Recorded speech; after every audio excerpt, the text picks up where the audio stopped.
గత ప్రభుత్వ హయాంలో యాదగిరిగుట్ట ఆలయ అభివృద్ధిలో భాగంగా షాపులు కోల్పోయిన బాధితులకు న్యూ బస్టాండ్ వద్ద నిర్మించిన షాపుల ధృవీకరణ పత్రాలను ప్రభుత్వ విప్ ఆలేరు ఎమ్మెల్యే బీర్ల ఐలయ్య లబ్ధిదారులకు పంపిణీ చేశారు.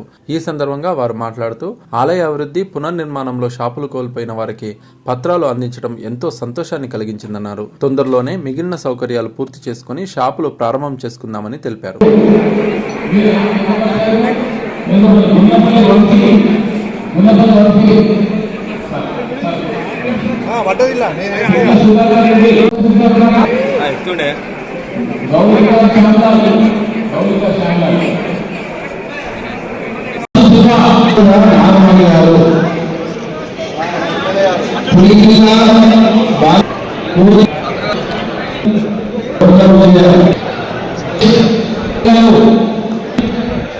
మందికి షాపులు అలర్ట్ చేసినాం.